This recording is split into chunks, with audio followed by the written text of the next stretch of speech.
Hello बच्चावाड़ी, कैसे आप सब लोग। रिजल्ट्स देख लिया हम लोगों ने। बहुत सारे बच्चे पास हो गए, बहुत अमेजिंग नंबर्स आए। Congratulations to all the students out there. लेकिन इक्वली हमें उन बच्चों को भी एड्रेस करना है जो क्लियर नहीं कर पाए। तो फटाफट से कुछ चीज़ें मैं यहाँ पर ऑल द स्टूडेंट्स जो भी यहाँ पर अनसक्सेसफुल रहे उनके लिए इस वीडियो में एड्रेस करना चाहता हूँ। ठीक है, तो फटाफट से, जैसे कि आप लोगों को पता है 1,92,838 स्टूडेंट्स अनसक्सेसफुल रहे और 56,027 स्टूडेंट्स पास हो गए हैं। G1, G2 और अगर बोथ ग्रुप्स का मैं परसेंटेज देखूं तो बहुत ही डिसेंट यहां पर हमें पासिंग परसेंटेज दिखाई दे रहा है ICAI की तरफ से। लेकिन definitely it is a chartered accountancy exam, बहुत सारे फैक्टर्स होते हैं। हार्डवर्क सब ने किया होगा, आई डेफिनेटली नो दैट, लेकिन कहीं ना कहीं पर वो एक छोटा सा लक वाला फैक्टर भी जो होता है ना, वो कहीं ना कहीं पर शायद किसी का नहीं चलता है। हार्डवर्क आपने किया होगा, लेकिन शायद कुछ कुछ चीज़ें जो है आप लोगों ने प्रैक्टिस नहीं करी होगी, आप लोगों ने रिविजन इनफ नहीं किए होंगे। तो चलिए समझने की कोशिश करते हैं, सेल्फ इंट्रोस्पेक्ट करेंगे कुछ चीज़ों का, और ये आज आपको खुद के साथ वक्त बिताकर थोड़ा सा डिटेल में करना होगा। ठीक है, आफ्टर ऑल चार्टर्ड अकाउंटेंसी की एग्जाम है, आसानी से तो बहुत सारे बच्चे पास होते हैं नहीं, क्योंकि बहुत ज़्यादा मेहनत करनी पड़ती है। आज जो बच्चा यहाँ पर पास हुआ है ना, वो शायद सेकंड अटेम्प्ट में हुआ है, वो शायद थर्ड अटेम्प्ट में हुआ है, वो शायद फोर्थ अटेम्प्ट में भी पास हुआ है, और उसने जो भी गलतियाँ करी थी हमेशा अपनी गलतियों को सुधारा है, और कहीं ना कहीं पर उसने हर अटेम्प्ट में अपने आप को और बेहतर बनाने की कोशिश करी है। हार्डवर्क तो उसने हर अटेम्प्ट में किया होगा, लेकिन यस, वो आज पास तो हो ही गया है। आपको भी यहां पर कुछ चीजों का ध्यान रखना होगा, and definitely I believe that कि आप लोग भी पास हो जाओगे। चलिए समझने की कोशिश करते हैं, और एक्सेप्टेंस मोड में ये चीज़ों को इंट्रोस्पेक्ट करेंगे तो हम लोग नेक्स्ट सितंबर अटेम्प्ट जो है वो पास हो जाएंगे। ग्रुप 1 देना है या ग्रुप 2 देना है, उसकी भी यहाँ पर चर्चा करेंगे। बहुत सारे बच्चों ने कुछ मैसेजेस ये भी आए हैं मुझे कि सर सितंबर में अभी मुझे दोनों ग्रुप देना है, बट बहुत कम समय है, तो क्या सर मैं सितंबर का अटेम्प्ट स्किप कर दूँ और जनवरी का अटेम्प्ट दूँ क्या? यार ये बहुत बड़ी गलती होगी अगर तुम ये चीज़ कर रहे हो। तो कोई भी हालत में सितंबर का अटेम्प्ट यहां पर मिस नहीं करना है, किसी भी हालत में यहां पर आपको सितंबर का अटेम्प्ट मिस नहीं करना है। यू नेवर नो कि जनवरी में पेपर टफ रहेंगे, इजी रहेंगे। यू नेवर नो कि वहां पर पेपर चेकिंग कैसी होगी। तुम कितनी भी पढ़ाई कर लो, ये CA की एग्जाम है, यहां पर किसी भी चीज का कोई भी गारंटी तो नहीं है ना। आई डेफिनेटली अंडरस्टैंड कि आप अच्छे से पढ़ाई कर लोगे, आप रैंक के लिए सोच रहे हो, आप इसीलिए जनवरी का सोच रहे हो, लेकिन मेरे हिसाब से ये डिसीजन अगर जिसका भी रहेगा ना, तो ये बहुत बड़ी गलती कर रहे हो भाई। आपको सितंबर का अटेम्प्ट देना चाहिए, चाहे आप एक ग्रुप क्यों ना दो, लेकिन आपको देना चाहिए। चाहे वो 1 देना है, 2 देना है, वो तुम्हारे ऊपर डिपेंडेंट है। तुम्हारी किसकी क्लासेस बेहतर हुई है, तुम्हारे किसके रिविजन्स बेहतर हुए हैं, वो हम लोग चर्चा करेंगे। ठीक है, तो फटाफट से चलिए समझने की कोशिश करते हैं बच्चा पार्टी कि आपको गोइंग फॉरवर्ड क्या करना है। सबसे पहले आज आप क्या करोगे? सबसे पहले आज आप लोग स्वॉट एनालिसिस करोगे। स्वॉट एनालिसिस में आपको क्या देखना है बेटा?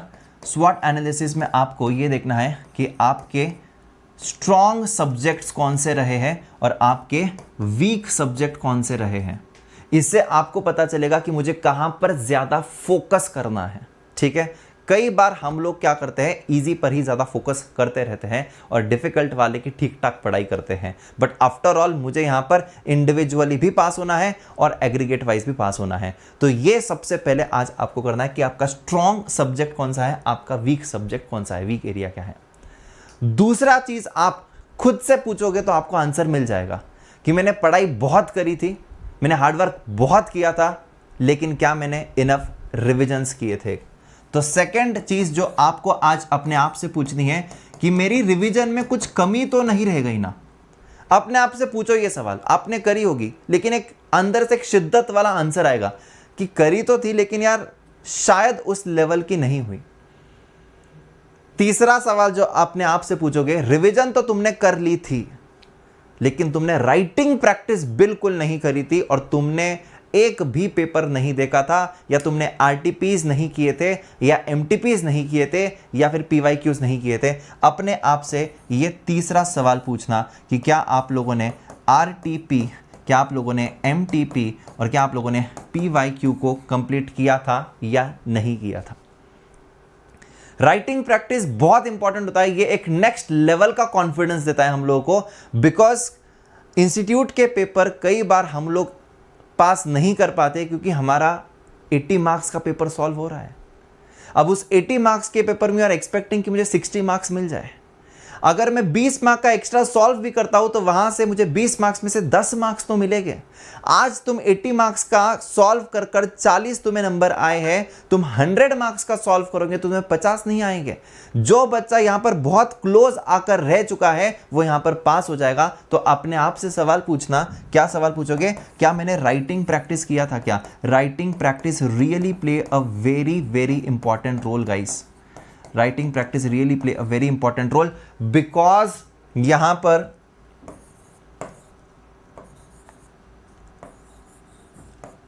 एट्टी मार्क्स का अटेम्प्ट किया है या 100 मार्क्स का अटेम्प्ट किया है, इससे फर्क पड़ता है। डेफिनेटली थोड़ा तो फर्क डेफिनेटली पड़ता है। तो आपको आपका पेपर का जो अटेम्प्ट करने का जो तरीका है वो थोड़ा सा इंक्रीज करना होगा, ठीक है। चलो थोड़ा बहुत तो छोड़ दिया, 90 95 हो गया, लेकिन बहुत सारे बच्चों का पेपर ही पूरा नहीं हो रहा है। ये सारी चीज़ें मुझे कैसे पता चली? बच्चों से ही बात कर कर पता चली है। बहुत सारे बच्चों के कॉल्स आए हैं, बहुत सारे बच्चों से कनेक्ट करना है, ठीक है। देखो यार, जब भी बच्चों के फ़ोन आते हैं जो पास हो गया है उसके लिए तो क्या है, हम फटाफट से उसको कॉन्ग्रेचुलेट करते हैं, बहुत खुश होते हैं, हमें भी बहुत अच्छा लगता है, उसे भी बहुत अच्छा लगता है। लेकिन जो बच्चा फेल होता है ना, उससे कहीं ना कहीं पर वो बहुत ज़्यादा दुखी होता है और उसको हम लोगों को एक 2-3 मिनट तो एक्स्ट्रा ही बात करते हैं। डिटेल में उनसे बातें होती रहेगी, प्रोबेबली किसी से हो पाएगी, किसी से नहीं हो पाएगी, बट ये वीडियो के ज़रिए मैं आपको एक जनरल ऑब्जर्वेशन बताना चाहता हूँ। जो बच्चा इस अटेम्प्ट में पास हुआ और जो भी बच्चे पास हुए हैं उनकी गलतियाँ मैं आपको बताता हूँ और वो पास हो गए हैं। उन्होंने क्या गलतियाँ करी थी मैं आपको बताता हूँ। बहुत सारे एजुकेटर्स उन्होंने चेंज किए थे।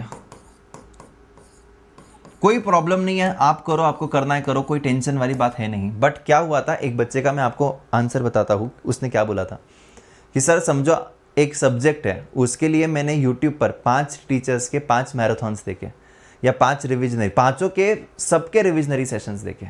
अब कोई मतलब है इस बात का? अब सारे टीचर्स कहाँ से पढ़ा रहे? आईसीआई के मटेरियल से। उन्होंने अपनी बुक बना दी है, तो अच्छे से कंपाइल किया है। किसी की प्रेजेंटेशन थोड़ा अच्छा है, किसी का थोड़ा ठीक ठाक है, but everything the material is from institute. और हर टीचर कहीं ना कहीं पर वो इंपॉर्टेंट हाईलाइट वाली चीज़ें बता देता है। अब यहाँ पर ये बच्चे की गलती है ना, एजुकेटर की कहाँ गलती है? एजुकेटर ने तो पढ़ा दिया है, उसका काम हो चुका है ना। तो आप लोग बफे हैं, अब बफे में आपके पास बहुत सारे ऑप्शंस अवेलेबल है। क्या सारे की सारी चीज़ें खानी है क्या हमें? मुझे कुछ चीज़ें नहीं चलती है, मुझे कुछ चीज़ें चलती हैं, ठीक है। तो ज़्यादा अगर खाओगे, ओवर ईटिंग अगर करोगे, तो कोई भी चीज़ जब ओवर ईटिंग होती है तो वो अच्छी नहीं होती है।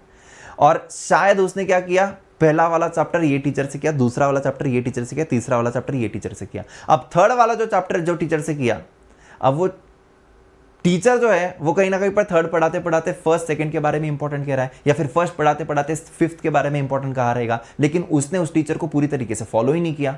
अब ये वाली चीज बंद कर दो, सारे के सारे अच्छे हैं, आप किसी से भी पढ़ लो, that is no problem. But जिससे भी पढ़ रहे हो, जिससे आपको समझ में आ रहा है, उसको फुल्ली 100% फॉलो करो,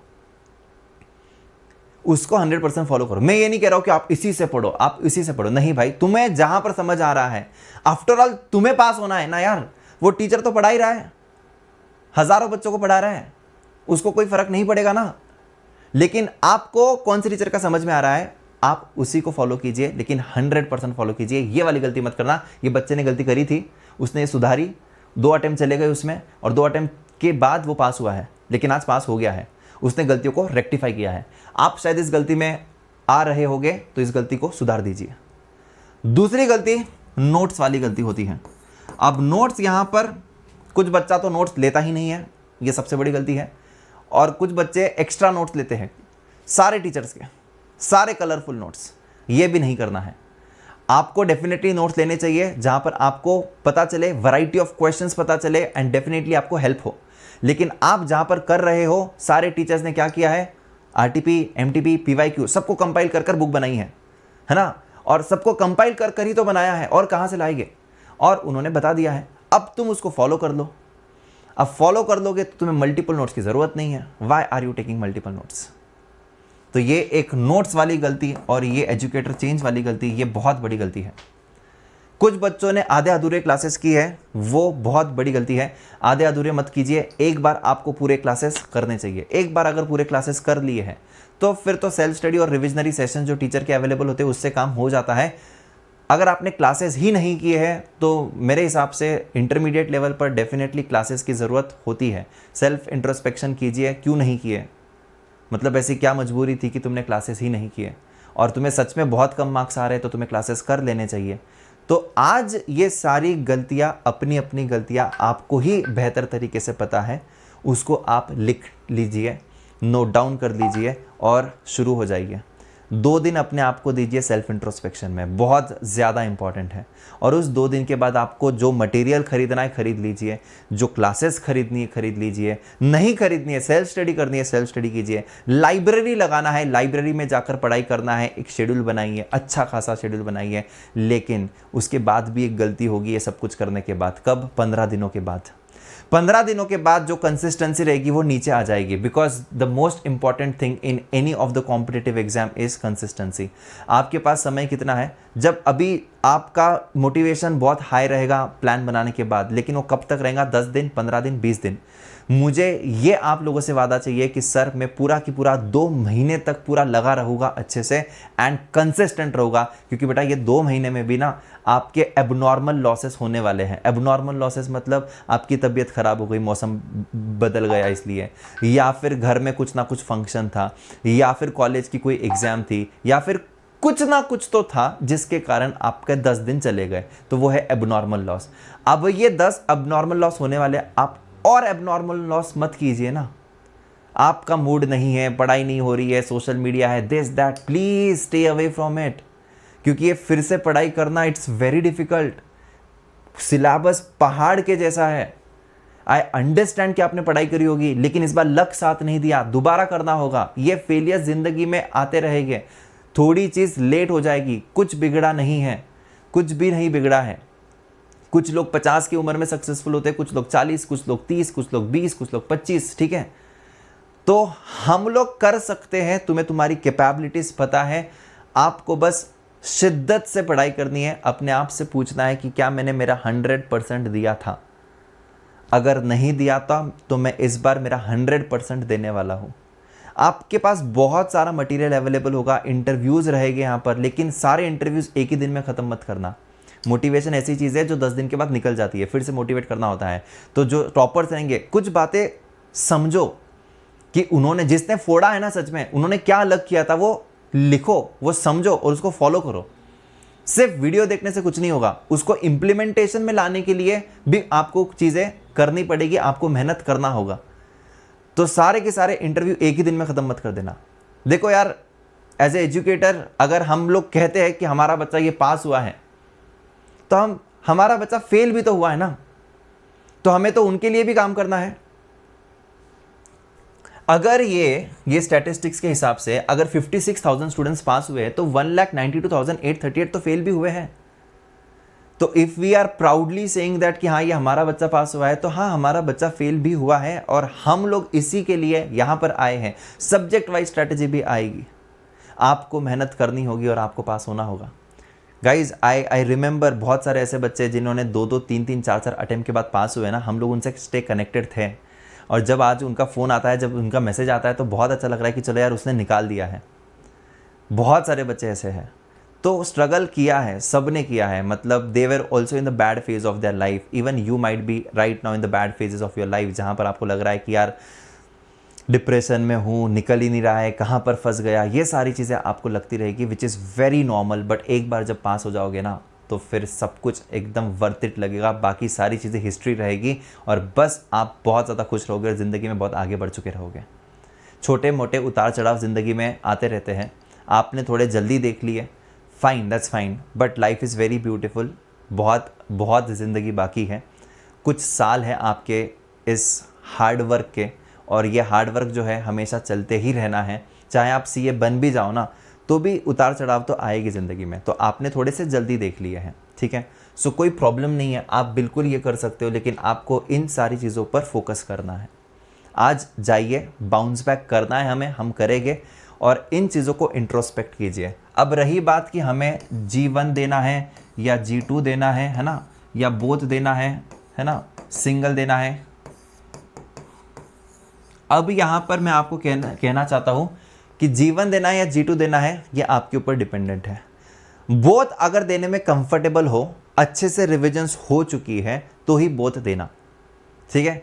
अदरवाइज अगर मैं धीरे धीरे भी पास होता हूं ना, एक एक कर तो भी कोई प्रॉब्लम वाली बात है नहीं। दोनों ग्रुप देने के डेफिनेटली फायदे हैं, और दोनों ग्रुप की अपने प्रिपरेशंस अच्छे से करिए तो you definitely go for it. लेकिन प्रोवाइडेड दैट कि आपके रिविजन्स मल्टीपल हो रहे हैं, आपने राइटिंग प्रैक्टिस किया है। अगर आपको कॉन्फिडेंस ही नहीं आ रहा है तो शांति से एक ग्रुप दीजिए, एक एक कर निकालिए। एक जो दे रहे हो वो इतना शिद्दत से पढ़ो, इतना शिद्दत से पढ़ो कि किसी भी हालत में भाई फोड़ कर आऊंगा। मल्टीपल आरटीपीस, एमटीपीस, पीवाईक्यू सब कुछ करूंगा और 2 से 3 रिविजन्स करूंगा। तो उस हिसाब से प्रिपरेशंस रखो। सितंबर अटेम्प्ट मुझे नहीं देना है और डायरेक्टली जनवरी में दोनों देना है, यह गलती मत करना। This is the worst ever decision that you can take in life. तो मेरा तो स्ट्रिक्टली नो है कि आपको सितंबर तो भैया मिस नहीं करना है। चाहे आप एक ग्रुप दे दो चलेगा, बट दोनों ग्रुप के चक्कर में जनवरी में दूंगा और सितंबर नहीं देता हूं, ये भाई ये वाली गलती नॉट एक्सेप्टेड। तो शांति से सोचिए, प्रिपेयर कीजिए एक अच्छा सा प्लान, सारा मटेरियल रेडी कीजिए। आपको क्या क्या चाहिए है, क्लासेस चाहिए है, नहीं चाहिए है, डिसाइड करो। मटेरियल नया लेना है, नहीं लेना है, डिसाइड करो। कौन से मटेरियल से पढ़ना है, नहीं पढ़ना है, डिसाइड करो। और कितने घंटे पढ़ाई करनी है और कब तक तुम्हारा कितना पोर्शन खत्म हो जाएगा, कितनी रिविजन्स करनी है और कितने पेपर्स देने हैं, आज ये सारी चीज़ें आपकी डिसाइड होनी चाहिए। और अगर आपको इस वीडियो से सच में ऐसे लगा है कि हाँ मुझे थोड़ा सा डायरेक्शन मिला है, तो अपने दोस्तों के साथ शेयर कीजिएगा, ठीक है बेटा। आई जस्ट विश दैट कि आप लोग बहुत ही बेहतरीन नंबर से अगले बार पास हो जाओ, ठीक है। एंड हम लोग आपको बीच बीच में गाइडेंस देते रहेंगे। मैं मेरे सब्जेक्ट के रिगार्डिंग स्पेसिफिक डायरेक्शन आपको देने आऊँगा, ठीक है। And thank you so much. I hope that कि आप चीज़ों को सिंक इन करो, है ना, 1-2 दिन में आप नॉर्मल हो जाओ। इस जो भी ये फेलियर है इसको एक्सेप्टेंस मोड में ले लो और आगे बढ़कर हमें किसी भी हालत में क्रैक करना है, इसके बारे में सोचो और आगे पढ़ाई के लिए लग जाओ। Thank you so much, bye bye, tata and take care guys.